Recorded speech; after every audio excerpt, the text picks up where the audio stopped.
What's going on, everybody? Welcome back to the channel. We have another interesting question that says that find the value of x given that 1 plus the square root of 1 plus x all over 1 minus the square root of 1 plus x is equal to x plus 2.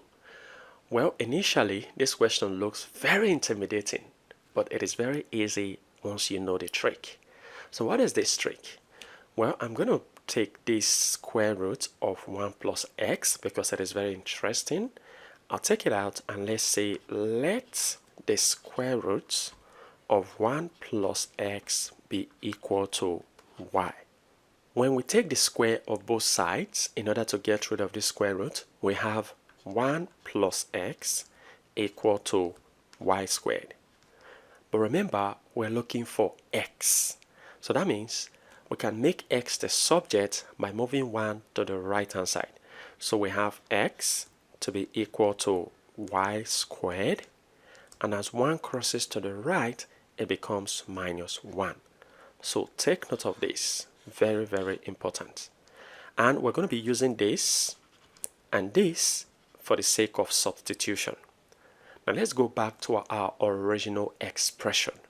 We have 1 plus, now what is the square root of 1 plus x?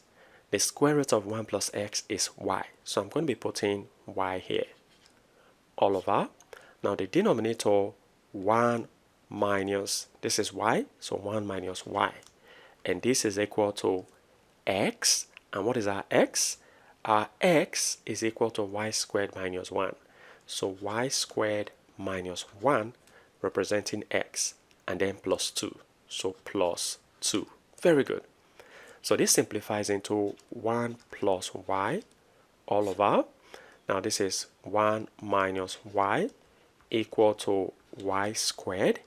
Now negative 1 plus 2 is equal to plus 1. Very good. Now let's cross multiply. So we have 1 plus y to be equal to, this is y squared plus 1. Now we're going to be crossing this to multiply what we have here. So this becomes times 1 minus y. Very good. Now simplifying further, we have 1 plus y to be equal to, now let's expand what we have here. Y squared times 1 is y squared minus y squared times y is y cubed, and then 1 times 1 is 1 minus 1 times y is y. Very good. Now let's move everything to one side, which is to the left hand side. So starting with this, we have y cubed, and then I'm going to be moving this minus y squared. Now I've already got y here, so plus y. When I move negative y to the left, it becomes plus y. Then I have 1 here on the left, I have 1 on the right, which is they can cancel out, equal to 0. Very good. So simplifying further, we have y cubed minus y squared. Now y plus y is 2y, and this is equal to 0. Now notice something, that y is common. So we can factor out y. Now open bracket, y cubed divided by y is y squared minus y squared divided by y is y, and then plus 2y divided by y is 2. Very good. This is equal to 0. So we have two cases. We have y to be equal to 0, and we have y squared minus y plus 2 to be equal to 0. Now for the first case, we've already know what y is, that y is 0. For this second case, let's try to find out discriminant. Our a here is 1, our b is negative 1, while our c is 2. So looking for the discriminant is equal to b squared minus 4ac. So this is b squared, that will be negative 1 squared minus 4 times a times c. Very good. Negative 1 squared is 1 minus 4 times 1 times 2 is 8. So we see that the discriminant here is 1 minus 8 is negative 7. So this is negative.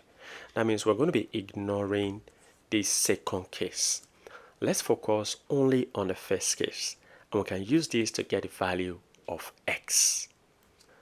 Now coming back to what we have here, to find our x is equal to y squared minus 1.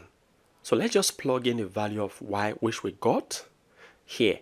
So we have x to be equal to y squared. Remember, y we got is 0 squared minus 1.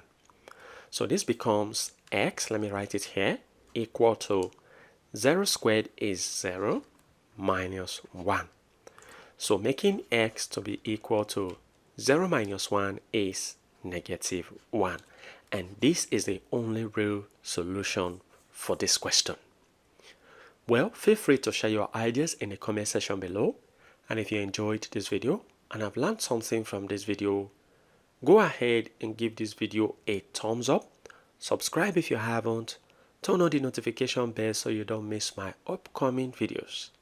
And like I always say, until next time, take care.